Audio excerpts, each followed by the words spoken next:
Realistic Randy is one of the OG callers into Vikings Vent Line. And now he's one of the biggest Vikings YouTube superstars on earth. His Vikings pain is now your game. This is Realistic Randy Rants with Randy and Declan on Purple Daily and Score North.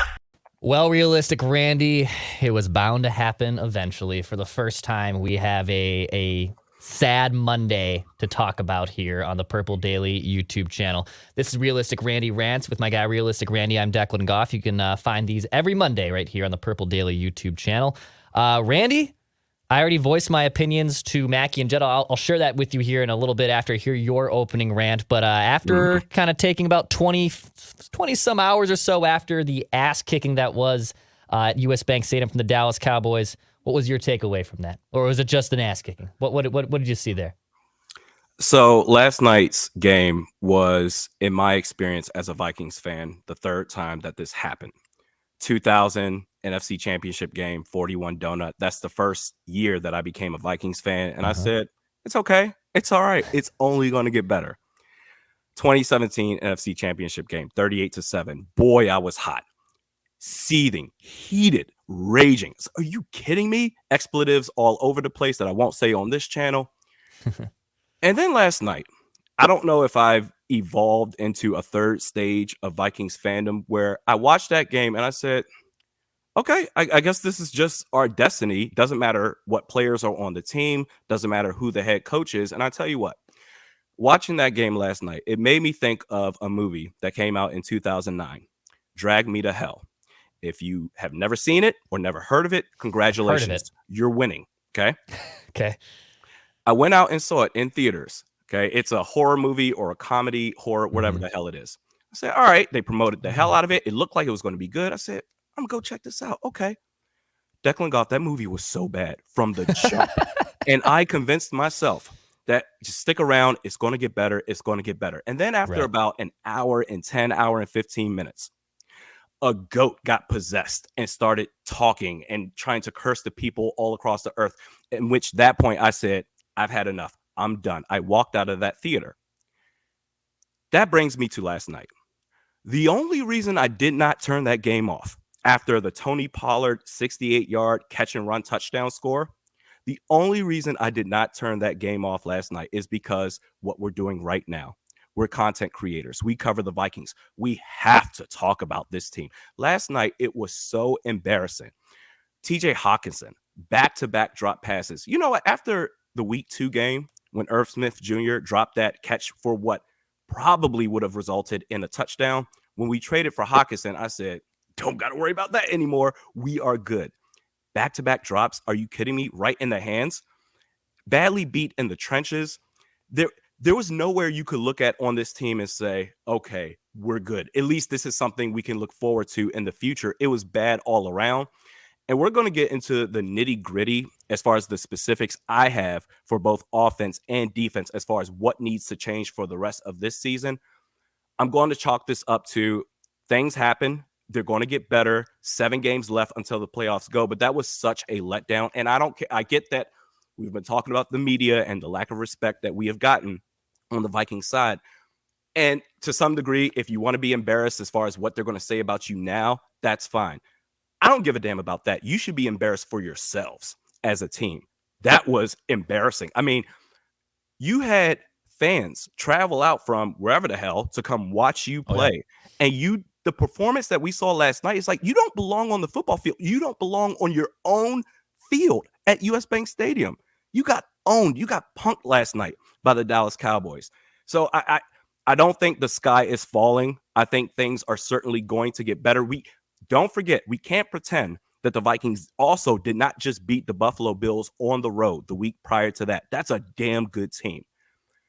However, we have an important game on Thursday night, Thanksgiving, to where, okay, who is this team really? Are they the team that beat Buffalo, or are they the team that got embarrassed by the Dallas Cowboys last night?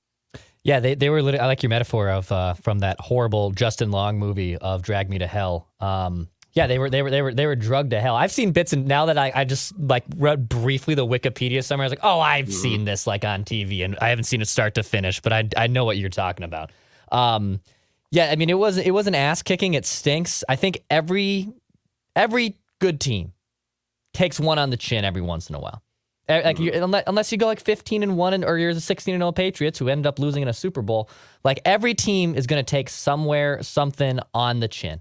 And for me, I think how I'm looking at it, if it happens, in week 10, week 11 against the Dallas Cowboys, okay, that's the one you took one on the chin. I'd rather have it happen in that moment than, how you lost to the 49ers in the divisional round a few years ago, or to your point, how you lost the NFC title game to Philly or to New Orleans or to New York when we were younger.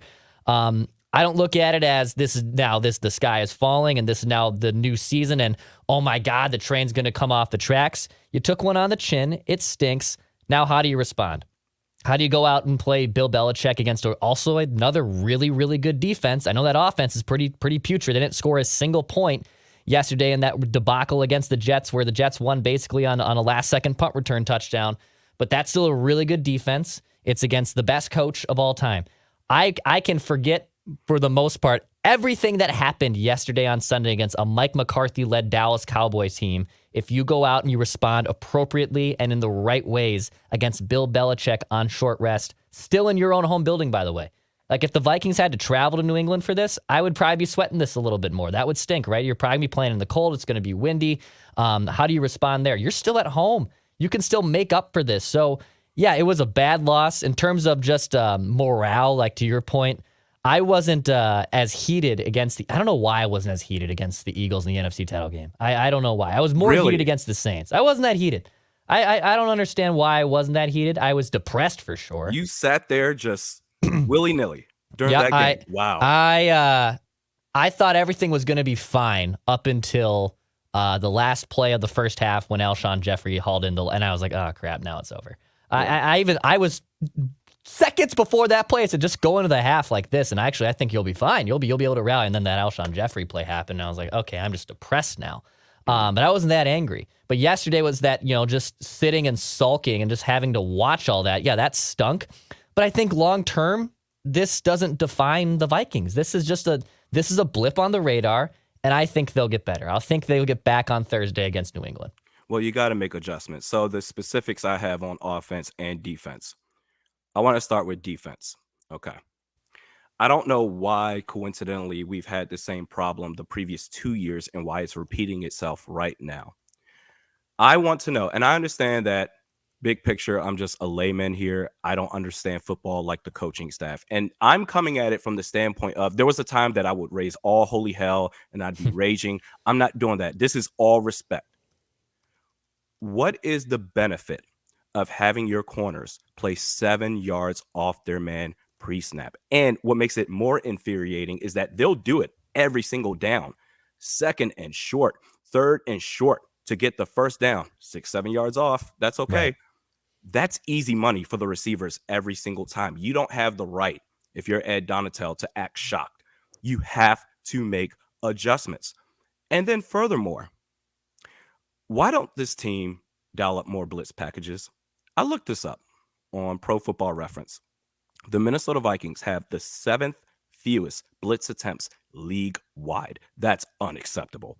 How do you continue to not blitz? So you're playing far off in the secondary, unless it's Patrick Peterson. Apparently, you had to give him the green light to do that. I guess it's okay for you to do that, but everyone else, stand back. And you don't blitz at all, so there's no pressure unless Zadarius Smith or Danielle Hunter can get after them by themselves. There's no pressure, and the quarterback, they have their receivers to go to right out the gate. They can do those long developing plays. If you don't make any changes, because this is one of those situations, both on offense and defense. I'm going to talk about offense in just a second. This is one of those situations to where it finally caught up with you. When you get into the playoffs, what we saw last night, that's a team that you're likely going to go up against. And if you're able to get through that first round into the playoffs, you got to face that same type of team again and again. And unless you get the 1 seed, you make it to the Super Bowl, you're going to have to do it all over again. Okay. How are you going to respond? Because what we saw last night, hopefully that's a gut check to say, okay, we need to do a real self-evaluation to where we can never let this happen again. Go ahead. I was going to say, from the defensive side, what's so probably staggering about that statistic is, Zadarius Smith, I think, came in the game, first in pressure rate or first in pressures against quarterbacks. Danielle was like 9th. they've done a really good job at dialing up pressures. But to your point, it's from just traditional formations. It's not from finding, ways to be aggressive and blitzing. And obviously when you blitz, you're gambling that, you hopefully won't get burned. On the shell coverage front, Donatell's thought process there is, all right, we don't have as deep and as good enough pass defenders and defensive backs and safeties where we trust that we're going to limit a big play. So we'll sacrifice some of that, but then we'll give you space, right? We'll give you space to make a reception and run for 6 or 7. Well, then it's death by 1,000 paper cuts. And then when you get someone like Tony Pollard, who is a baller, like I didn't really know much about Tony Pollard until yesterday. Dude's really damn good. Now, I don't believe that this is where, again, I just think it's a blip on the radar. That dude ran all over the place, right? Like 190 all-purpose yards between rushing and receiving. He burned Jordan Hicks on a wheel route, for God's sakes.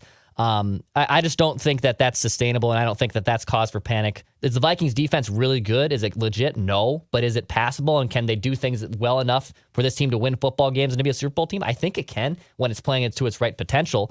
But this Donatell defense is kind of this shaky feeling where you had these guys playing off, and then what I've never understood, and I'm with you, Randy, here, that I'm not going to try to learn the X's and O's of film breakdown. I'm not going to try to also question another man's football ability when yours truly never played football. What I've never understood, there was a play deep in the red zone early in the game.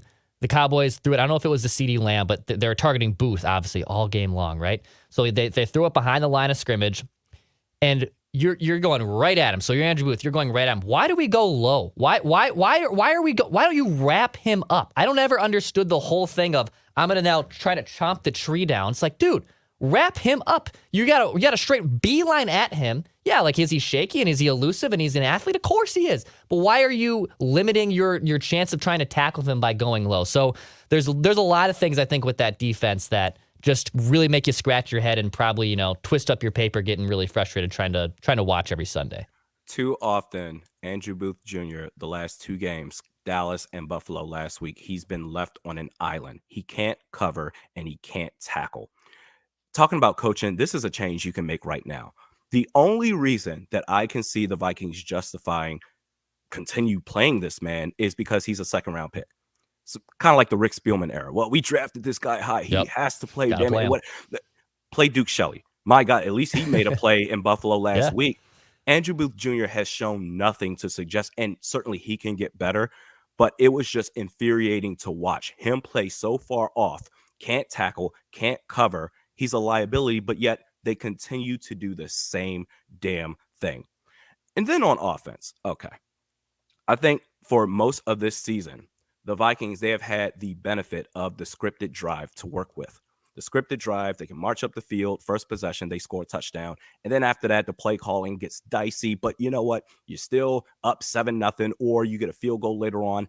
10-3, 10-7, whatever, it's still a close game to work with, to where the defense can still be somewhat energized for the rest of the game. And then you figure it out later offensively towards the end of the 3rd quarter going into the 4th. Well, that scripted drive, you didn't have that because the first drive was the sack fumble. So you started behind the 8 ball immediately. And guess what? The lackluster play calling continued the rest of that game. The in-game adjustments needs to be there. At least Pat Shurmur. And actually, before I even bring him up, what was so infuriating last night is because you had no time to work with on the offensive line. It doesn't mean it's over with. You can still, let's get rid of the ball quickly. And far too often, they stuck with the game plan of long developing routes, plays that requires time, but you don't have time.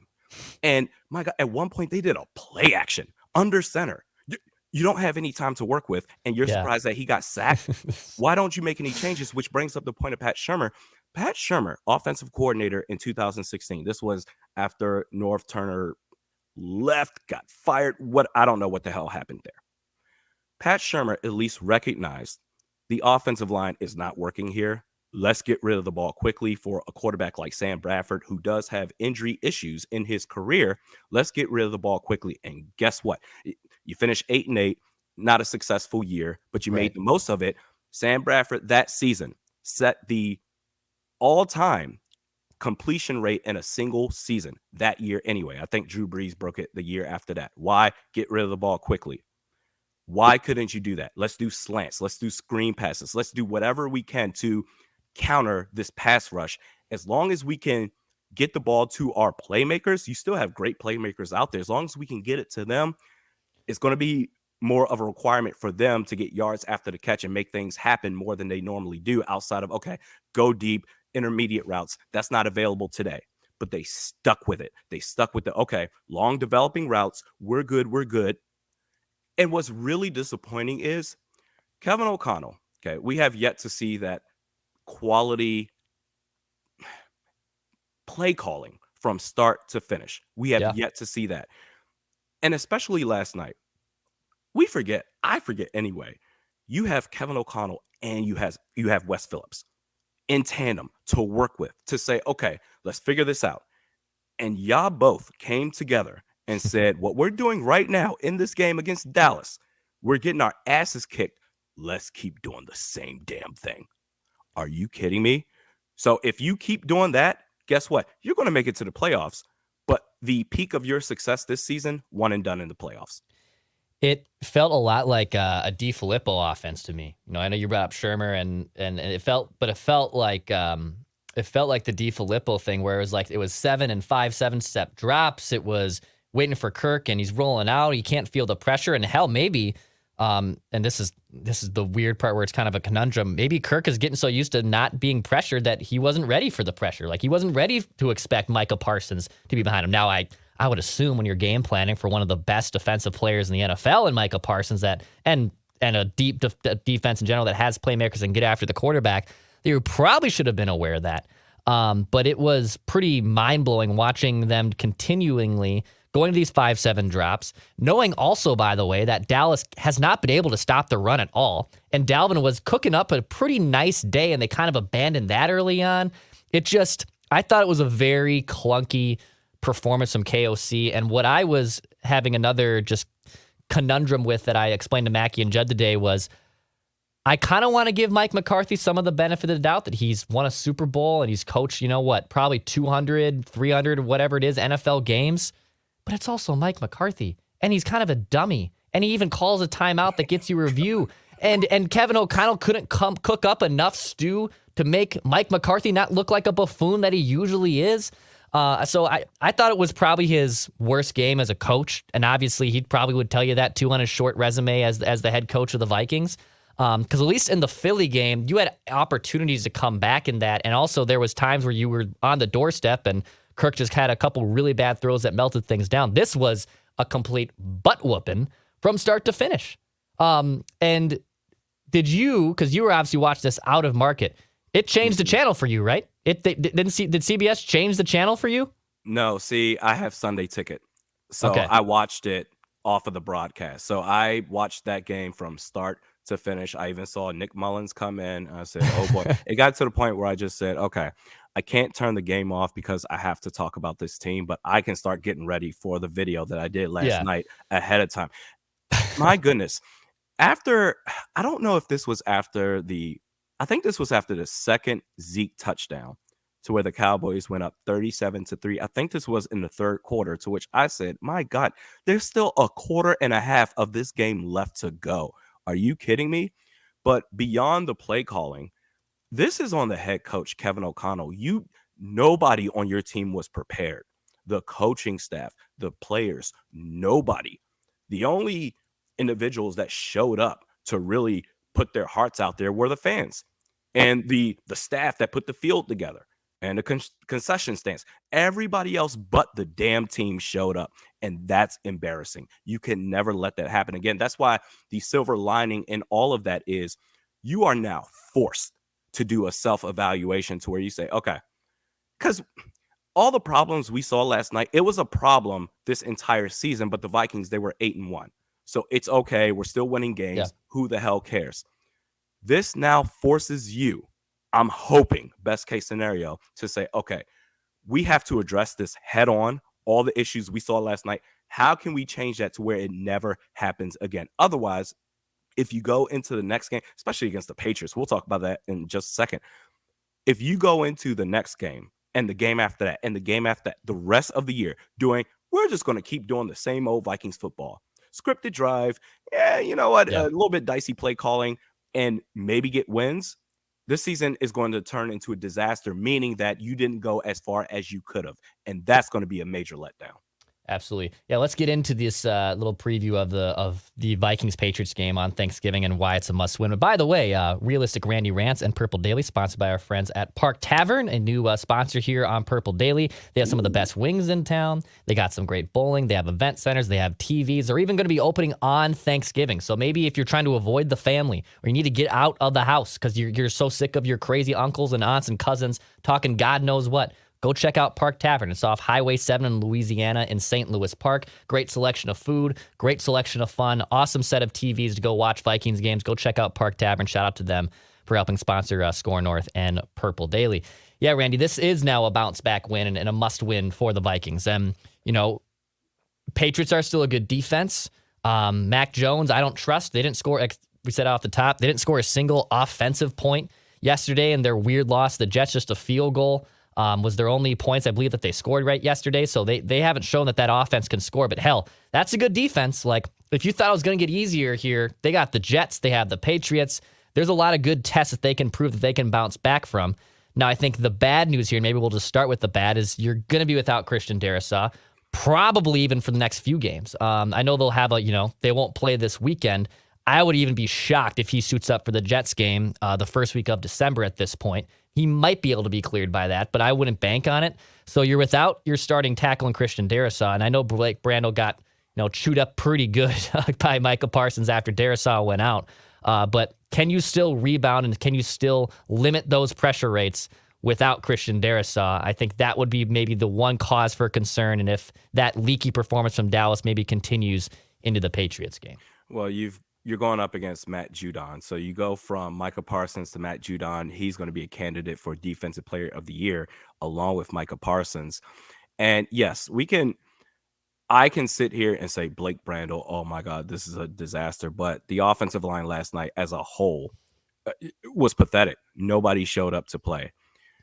In this game, you think Mike McCarthy is a buffoon. Well, now you go from that, making Mike McCarthy look like Jesus, to now you're going up against Bill Belichick. The Patriots, their defense, top 5 total defense, top 5 against the pass, number 2 in scoring defense.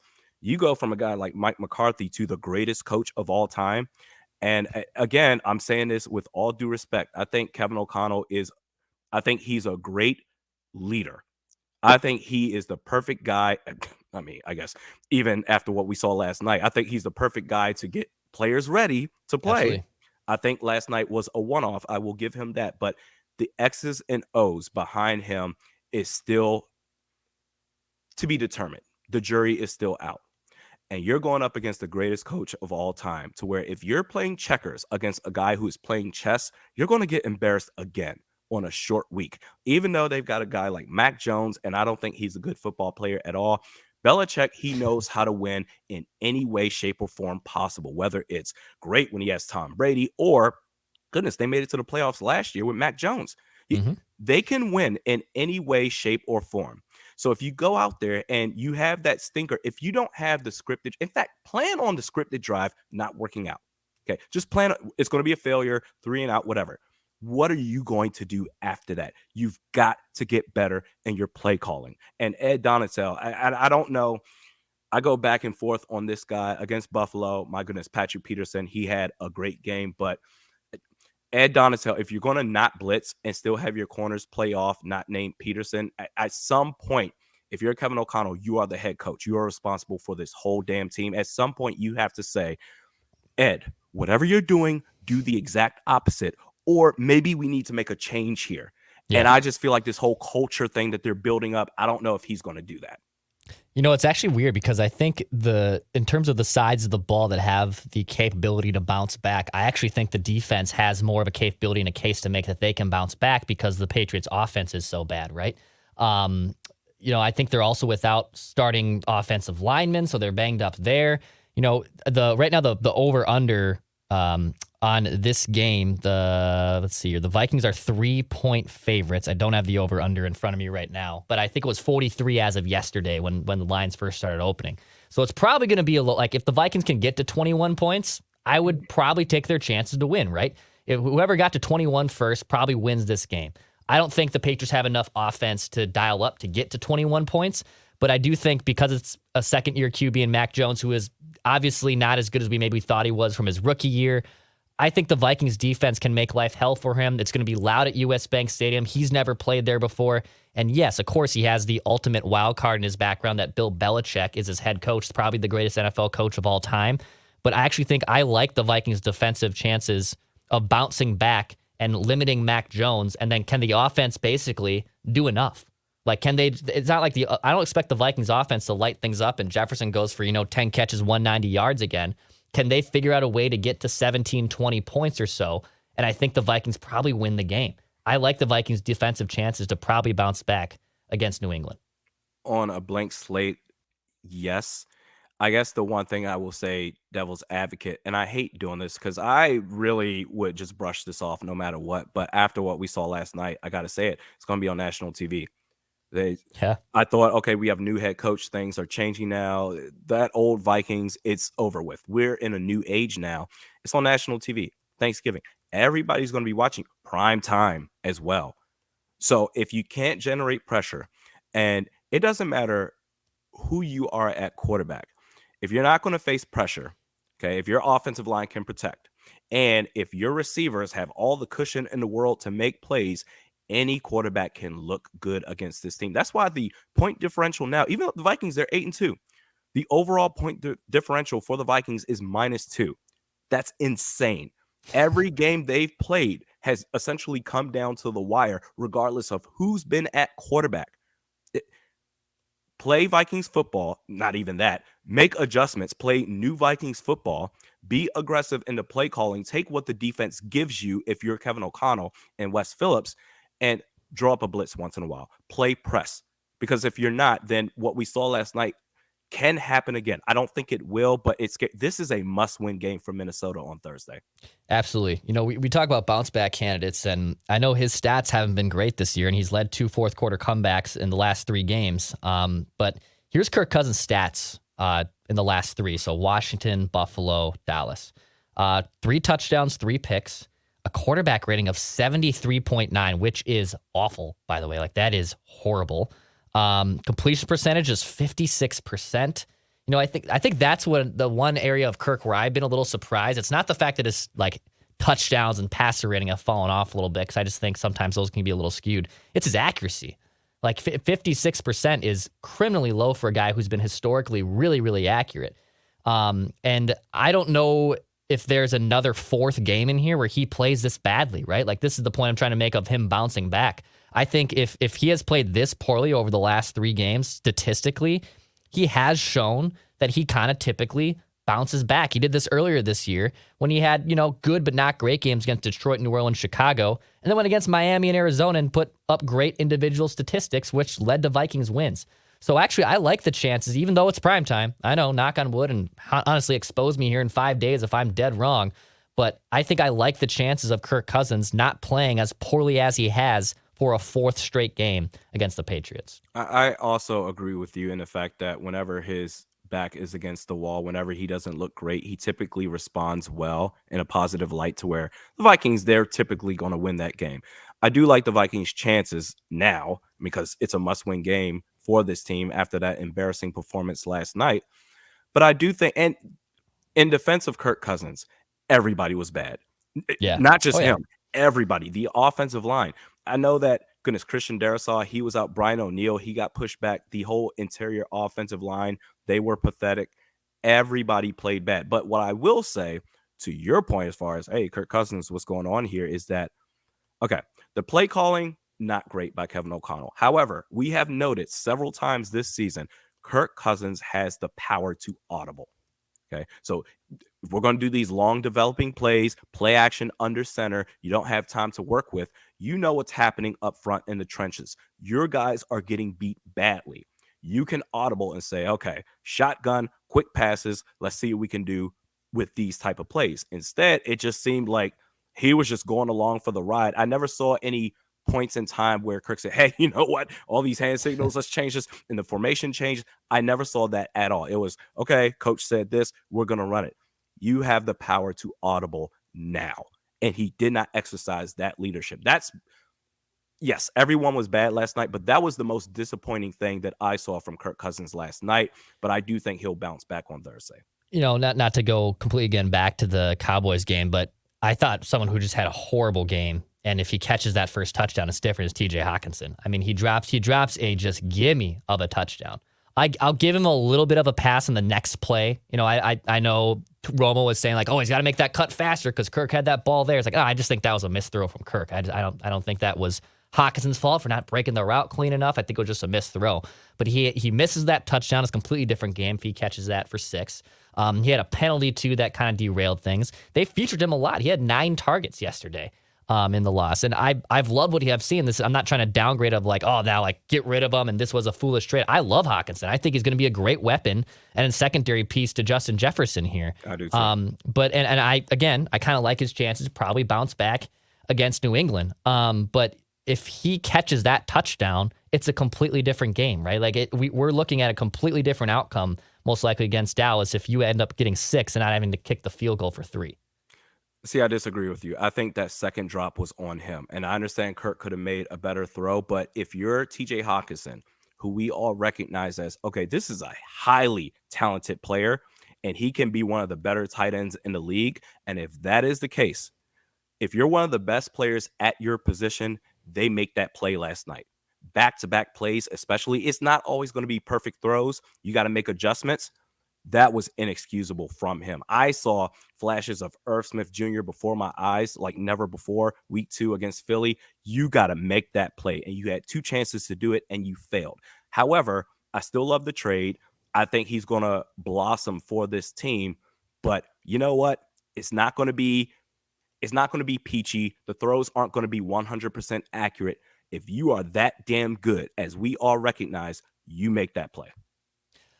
Justin Jefferson, I think, was battling a little bit of a turf toe going into that situation. Tom Pelissero reported that, and just a quiet day now. Again, when you're getting your butt kicked like that, like I don't look at the lack of targets as JJ as a complete concern. But man, if a turf toe, which can be a pretty dangerous injury, and dangerous as, and I think we kind of just like sleep on, it's his toe, like it's fine. Like, no, that's a pretty significant injury if that thing ends up festering up a little bit more and aggravating him, and it limits your number one weapon. Things all of a sudden get really, really, really, really dicey. So I think monitoring him on Thursday's game, and look, he loves the spotlight. I think he'll also have potentially a big game against the Patriots on Thursday Night Football. But that injury probably something to watch a little bit too, as I know they'll have like just one practice or in a walkthrough essentially, because they'll be playing in 72 hours from now. But that's something too. I probably just something to watch as we watch the Patriots game and as we linger through the second half of the season. I still think he made quite a few good plays last night, but I would, in his defense, I want to see with a better offensive line, if they pass protect better on Thursday, then what are we going to see from him? Because he's one of the last players that I'm looking at as far as saying, that's ridiculous, that's unacceptable. Kirk Cousins got sacked 7 times last night. If you don't have the protection to get your receiver those type of plays, whether he's dealing with a turf toe or he's completely healthy, then you're not going to be successful. I want to see, as long as the protection is there on Thursday, I expect for him to still make plays. And also, like you mentioned, the toe turf injury, I dealt with that before. Before that, I said, are you kidding me? Stop being soft. It's your toe. Play through it. Damn it. This is football. Dude, I went through it, and I just said, oh, my God, I can barely walk. It's a serious issue, but I still think he made good plays last night. But that offensive line, they didn't give him any opportunities to make any plays at all. No, not at all. Randy, we did a little bit of this last week. Obviously, if the playoffs started today, the Vikings would be playing again the San Francisco 49ers at home. And I feel like the stock is rising a little bit on them. I know I told you last week they don't scare me as much. But I think also what we saw in the Cowboys game is how also San Francisco could beat you, right? Like they have a ferocious pass rush. They have a new running back now in Christian McCaffrey, who's very dangerous when he's 100%. They still scare me a little bit. I still like the Vikings' chances at home, but has that thought of San Francisco coming in here now kind of personified and kind of crescendoed for you of, man, if they play the 49ers at home, like that's still going to be a very tough matchup, and I would be sweating that a little bit if I was a Vikings fan. So when we talked about this last week, I said, you asked me, do you fear the 49ers? I said yes. And I said yes from the standpoint of, man, it's going to be tough. It's going to be competitive. Maybe they can win, but if they lost, I wouldn't be surprised. The Minnesota Vikings, they're a tough team. It scares me even more after what I saw last night. Now, if the Vikings can figure out their mojo the rest of the way, okay. But what we saw last night from Dallas, that is exactly who the San Francisco 49ers are. They are tough personified. They're everything you want in any era of the National Football League. They are the team that makes any coach that's the head coach for that team, they're like, hell yeah, these are my boys. Great defense. You know what? Tough run game. They've got Deebo Samuel. Jimmy Garoppolo, I don't think he's great. I think he's better than Trey Lance as far as if they're going to win games or win a championship. But it doesn't matter where they are. They can beat any team, anytime, any place, whether it's at home or on the road. They're the last team that I want to see the Vikings face. So, yes, they already scared me before last night. They scare me even more. Do the Cowboys scare you more after seeing what they did to you? Of course. I think what last week I said, no, I think we'll handle them pretty good. No, not because they have the blueprint on how to beat us because they did it themselves. So now I have to be scared of the Cowboys, if not a little bit. Stock falling, I'm guessing a little bit on the New York Giants after their loss yesterday. Yeah, I'm not worried about them. Their quarterback situation, Daniel Jones, he can be back and forth. Saquon Barkley, they're a bit limited. They traded Kadarius Toney to the Chiefs. They don't have the playmakers outside. I think the Vikings would handle them pretty easily. This team's getting a little momentum. I know the Vikings beat them a few weeks ago, but Washington Commanders. No, stop. No, I can't. I love Heineke. I love his mantra, but yeah, and that defense is pretty good. Like that defense can play a little bit for sure. But if that game's a home game, yeah, I still like the Vikings' chances. Tampa Bay. No, I'm still not worried about them. Not at all. I think Tom Brady, he's father time is undefeated. I think he's met that, and I just don't see him having that magic anymore. So no, I agree. Seattle Seahawks, they do anything still for you? I know that number one offense has sneakily been number one in the league, or in the NFC at least. What about Seattle? I'm still on I'm not sure who they are trained yet. They're an intriguing team. I think the jury is still out on them. I think the Vikings could easily lose to them. They could also easily beat them, but they're not a team that I'm going to sleep on. No. Okay. Randy, last thoughts here before we wrap up on realistic Randy rants when the Vikings play the Patriots on Thursday Night Football. You have to win on Thursday night. If you lose, especially after you lost last night, if you lose again against the best coach of all time, goodness, you've got 10 more days until you play again. That sulking feeling of defeat is going to linger on. It's going to be a lot harder to recover from versus, okay, short week to recover to play the Patriots. You got to win. You have to get your confidence back the rest of the way. I'm with you, man. Hit the subscribe button for Daily Minnesota Vikings Entertainment right here on this YouTube channel. Hit the subscribe button, too, on Realistic Randy Rants, for he has plenty of great stuff on his YouTube channel to break down Vikings content. We'll be back again next week to break things down. Appreciate everyone watching, and hit the subscribe button where you just want to see the Vikings win a Super Bowl, hopefully, before we die. Please.